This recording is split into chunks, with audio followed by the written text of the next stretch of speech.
Those who know how close the connection is between the state of mind of a man, his courage and hope, or lack of them, and the state of immunity of his body, will understand that the sudden loss of hope and courage can have a deadly effect. The ultimate cause of my friend's death was that the expected liberation did not come, and he was severely disappointed. This suddenly lowered his body's resistance against the latent typhus infection. His faith in the future and his will to live had become paralyzed, and his body fell victim to illness. And thus, the voice of his dream was right, after all. The observations of this one case and the conclusion drawn from them are in accordance with something that was drawn to my attention by the chief doctor of our concentration camp. The death rate in the week between Christmas 1944 and New Year's 1945 increased in camp beyond all previous experience. In his opinion, the explanation for this increase did not lie in the harder working conditions or the deterioration of our food supplies or a change of weather or new epidemics. It was simply that the majority of the prisoners had lived in the naive hope that they would be home again by Christmas. As the time drew near and there was no encouraging news, the prisoners lost courage and disappointment overcame them. This had a dangerous influence on their powers of resistance, and a great number of them died. As we said before, any attempt to restore a man's inner strength in the camp had first to succeed in showing him some future goal. Nietzsche's words, "He who has a why to live for can bear with almost any how," could be the guiding motto for all psychotherapeutic and psychohygienic efforts regarding prisons. Whenever there was an opportunity for it, one had to give them a why, an aim for their lives, in order to strengthen them to bear the terrible how of their existence. Woe to him who saw no more sense in his life, no aim, no purpose, and therefore no point in carrying on. He was soon lost. The typical reply with which such a man rejected all encouraging arguments was, "I have nothing to expect from life anymore." What sort of answer can one give to that? What was really needed was a fundamental change in our attitude toward life. We had to learn ourselves, and furthermore we had to teach the despairing men that it did not really matter what we expected from life, but rather what life expected from us. We needed to stop asking about the meaning of life and instead to think of ourselves as those who were being questioned by life daily and hourly. Our answer must consist not in talk and meditation, but in right action and in right conduct. Life ultimately means taking the responsibility to find the right answer to its problems. and to fulfill the tasks which it constantly sets for each individual.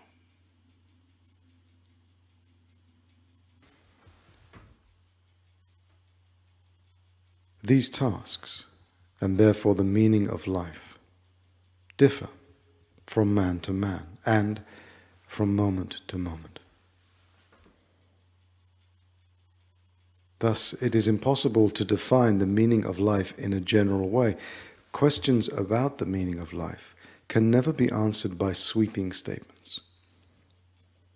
Life does not mean something vague, but something very real and concrete, just as life's tasks are also very real and concrete. They form man's destiny, which is different and unique for each individual. No man and no destiny can be compared with any other man or any other destiny.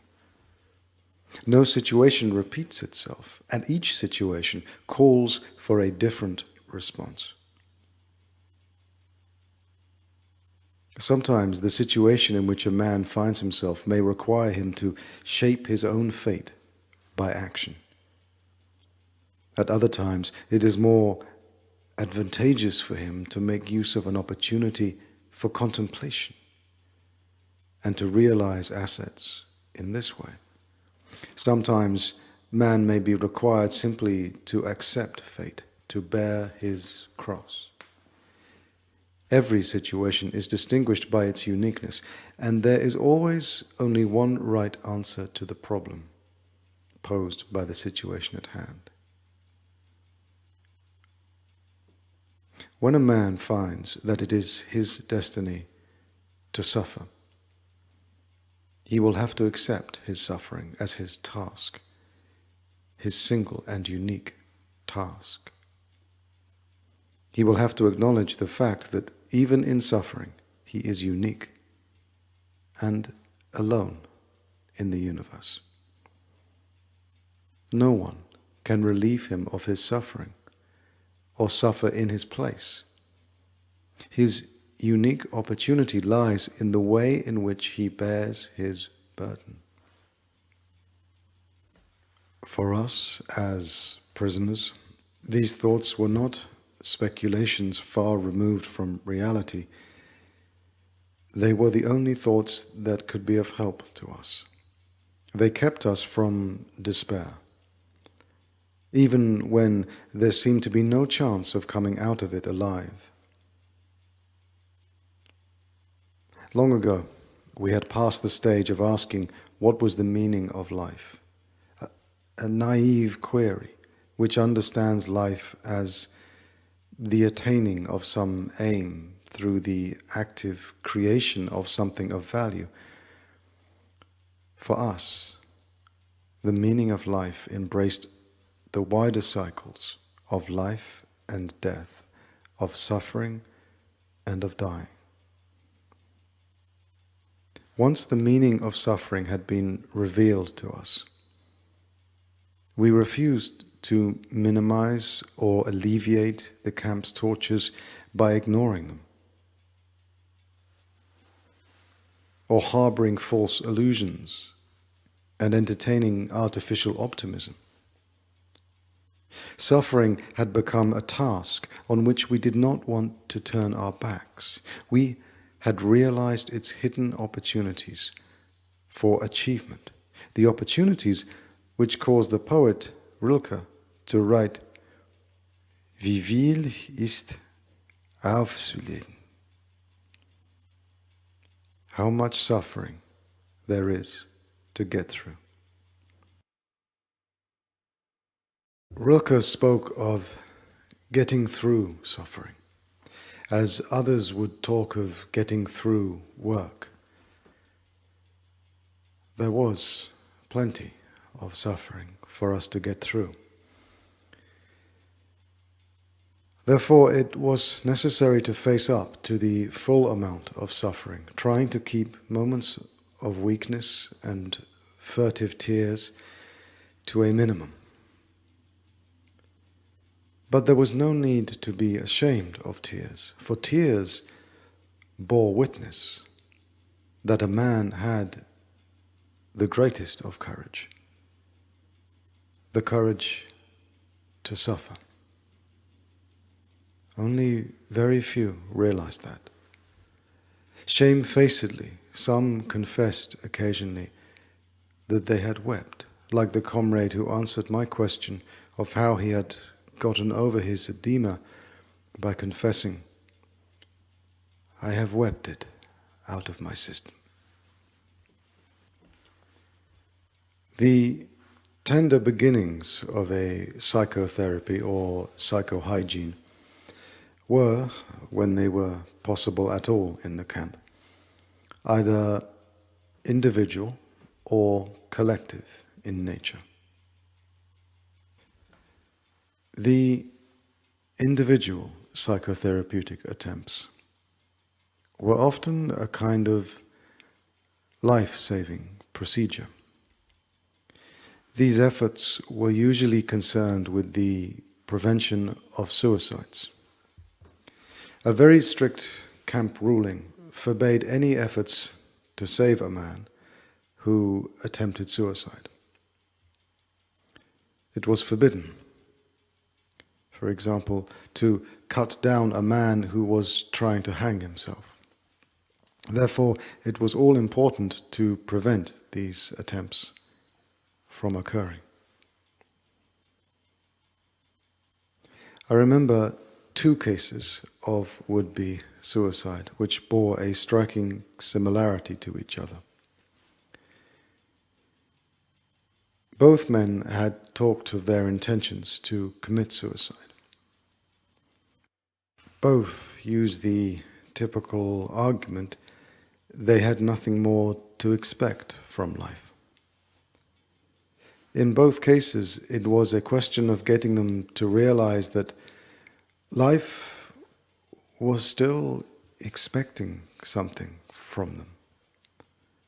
Something in the future was expected of them. We found, in fact, that for the one, it was his child whom he adored and who was waiting for him in a foreign country. For the other, it was a thing, not a person. This man was a scientist and had written a series of books which still needed to be finished.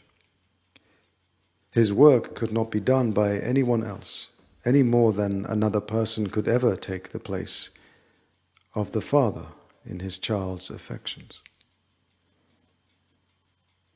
This uniqueness and singleness, which distinguishes each individual and gives a meaning to his existence, has a bearing on creative work as much as it does on human love.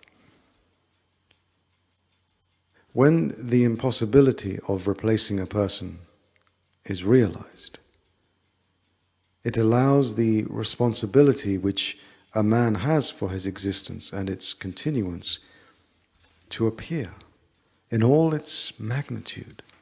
A man who becomes conscious of the responsibility he bears toward a human being who affectionately waits for him, or an unfinished work, will never be able to throw away his life. He knows the why for his existence and will be able to bear almost any how. The opportunities for collective psychotherapy were naturally limited in camp. The right example was more effective than words could ever be. A senior block warden who did not side with the authorities had, by his just and encouraging behavior, 1,000 opportunities to exert a far-reaching moral influence on those under his jurisdiction.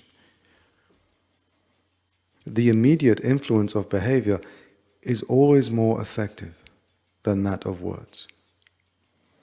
But at times, a word was effective too, when mental receptiveness had been intensified by some outer circumstances. I remember an incident when there was occasion for psychotherapeutic work on the inmates of a whole hut due to an intensification of their receptiveness because of a certain external situation. It had been a bad day. On parade, an announcement had been made about the many actions that would, from then on, be regarded as sabotage, and therefore punishable by immediate death by hanging. Among these were crimes such as cutting small strips from our old blankets in order to improvise ankle supports, and very minor thefts.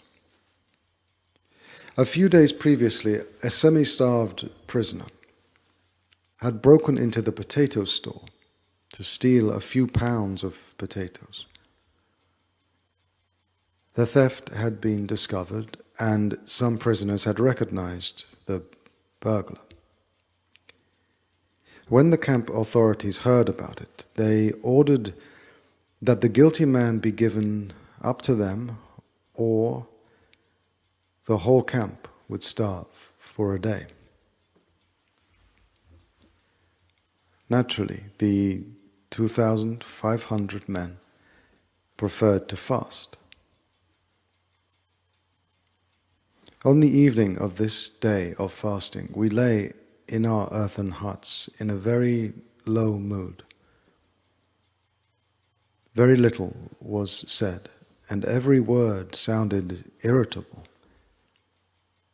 Then, to make matters even worse, the light went out. Tempers reached their lowest ebb, but our senior block warden was a wise man. He improvised a little talk about all that was on our minds at that moment. He talked about the many comrades who had died in the last few days, either of sickness or of suicide. But he also mentioned what may have been the real reason for their deaths: giving up hope. He maintained that there should be some way of preventing possible future victims from reaching this extreme state.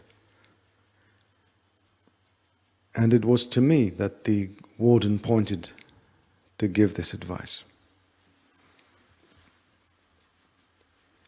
God knows I was not in the mood to give psychological explanations or to preach any sermons, to offer my comrades a kind of medical care of their souls. I was cold and hungry, irritable and tired, but I had to make the effort and use this unique opportunity. Encouragement was now more necessary than ever. So I began by mentioning the most trivial of comforts first. I said that even in this Europe, in the 6th winter of the Second World War, our situation was not the most terrible we could think of. I said that each of us had to ask himself what irreplaceable losses he had suffered up to then. I speculated that for most of them, these losses had really been few. Whoever was still alive had reason for hope. Health, family, happiness, professional abilities, fortune, position in society. All these were things that could be achieved again or restored.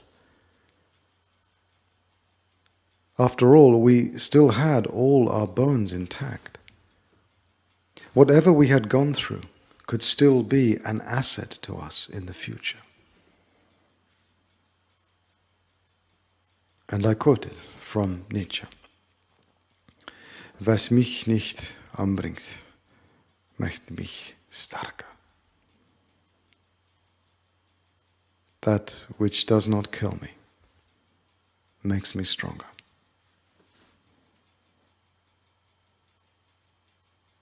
Then I spoke about the future. I said that to the impartial, the future must seem hopeless. I agreed that each of us could guess for himself how small were his chances of survival. I told them that although there was still no typhus epidemic in the camp, I estimated my own chances at about 1 in 20. But I also told them that in spite of this, I had no intention of losing hope and giving up. For no man knew what the future would bring, much less the next hour. Even if we could not expect any sensational military events in the next few days, who knew better than we, with our experience of camps, how great chances sometimes opened up quite suddenly, at least for the individual. For instance, one might be attached unexpectedly to a special group with exceptionally good working conditions.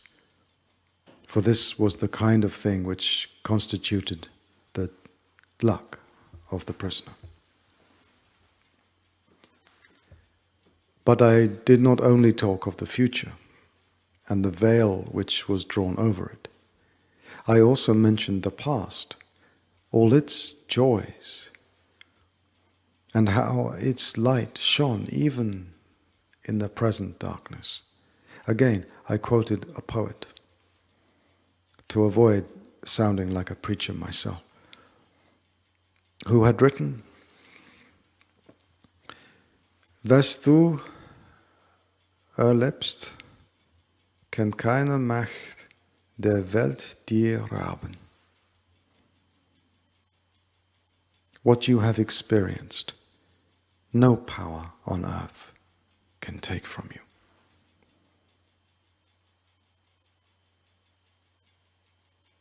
Not only our experiences, but all we have done, whatever great thoughts we may have had, and all we have suffered, all this is not lost, though it is past. We have brought it into being. Having been is also a kind of being, and perhaps the surest kind. Then I spoke of the many opportunities of giving life a meaning. I told my comrades, who lay motionless, although occasionally a sigh could be heard, that human life, under any circumstances, never ceases to have a meaning, and that this infinite meaning of life includes suffering and dying, privation and death. I asked the poor creatures who listened to me attentively in the darkness of the hut to face up to the seriousness of our position. They must not lose hope, but should keep their courage in the certainty that the hopelessness of our struggle did not detract from its dignity and its meaning. I said that someone looks down on each of us in difficult hours. A friend, a wife, somebody alive or dead, or a God, and he would not expect us to disappoint him.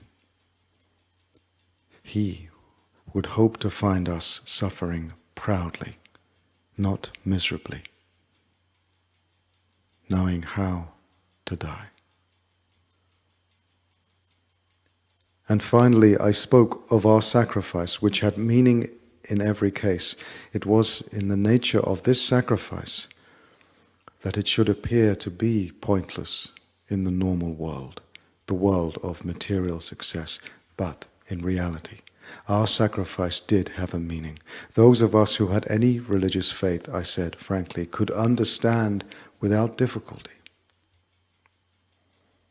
I told them of a comrade who on his arrival in camp had tried to make a pact with heaven that his suffering and death should save the human being he loved from a painful end. For this man, suffering and death were meaningful. His was a sacrifice of the deepest significance. He did not want to die for nothing. None of us wanted that. The purpose of my words was to find a full meaning in our life, then and there, in that hut, and in that practically hopeless situation. I saw that my efforts had been successful. When the electric bulb flared up again, I saw the miserable figures of my friends limping toward me to thank me with tears in their eyes.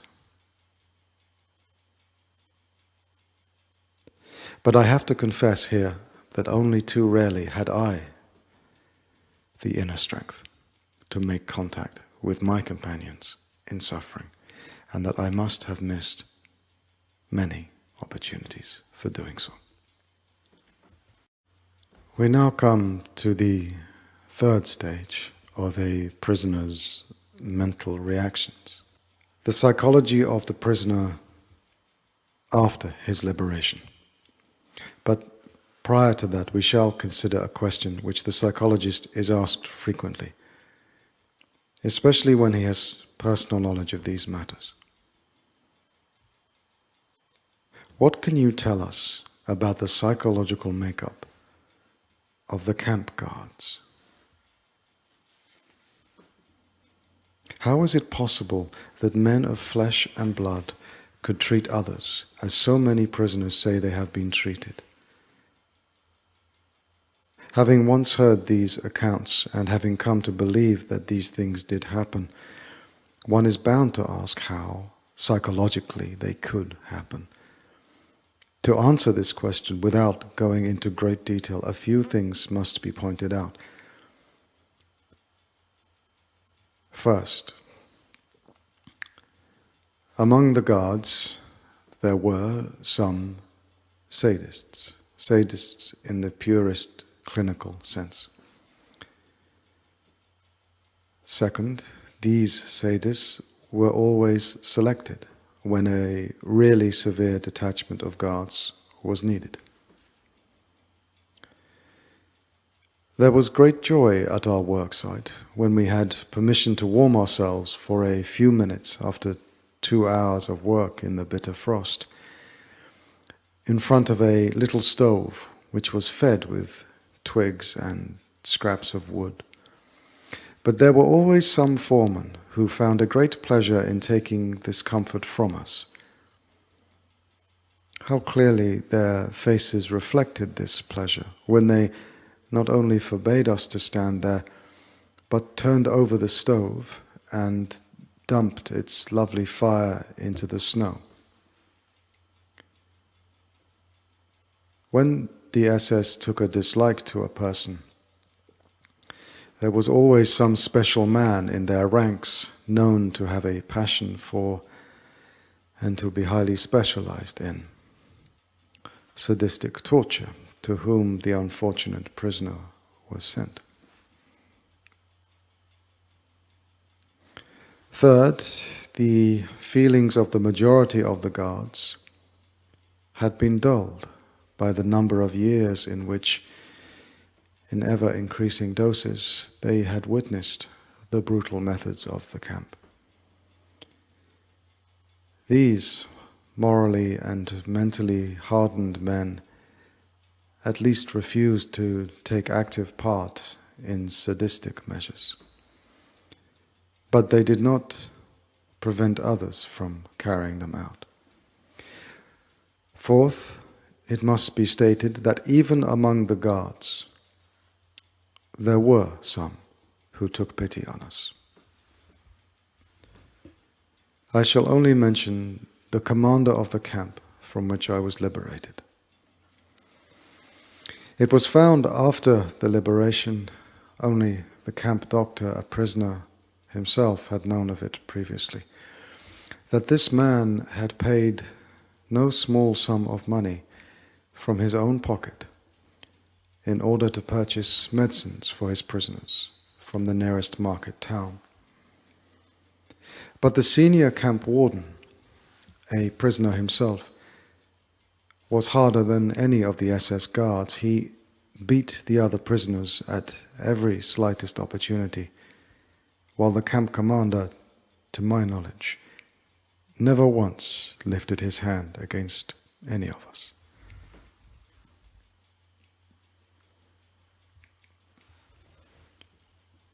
It is apparent that the mere knowledge that a man was either a camp guard or a prisoner tells us almost nothing. Human kindness can be found in all groups, even those which as a whole it would be easy to condemn. The boundaries between groups overlapped, and we must not try to simplify matters by saying that these men were angels and those were devils. Certainly, it was a considerable achievement for a guard or foreman to be kind to the prisoners, in spite of all the camp's influences. And, on the other hand, the baseness of a prisoner who treated his own companions badly was exceptionally contemptible. Obviously, the prisoners found the lack of character in such men especially upsetting, while they were profoundly moved by the smallest kindness received from any of the guards. I remember how one day a foreman secretly gave me a piece of bread, which I knew he must have saved from his breakfast ration. It was far more than the small piece of bread which moved me to tears at that time. It was the human something which this man also gave to me, the word and look which accompanied the gift. From all this, we may learn that there are two races of men in this world, but only these two. The race of the decent man and the race of the indecent man. Both are found everywhere. They penetrate into all groups of society. No group consists entirely of decent or indecent people. In this sense, no group is of pure race, and therefore one occasionally found a decent fellow among the camp guards. Life in a concentration camp tore open the human soul and exposed its depths. Is it surprising that in those depths we again found only human qualities, which in their very nature were a mixture of good and evil? the rift dividing good from evil, which goes through all human beings, reaches into the lowest depths and becomes apparent even on the bottom of the abyss, which is laid open by the concentration camp.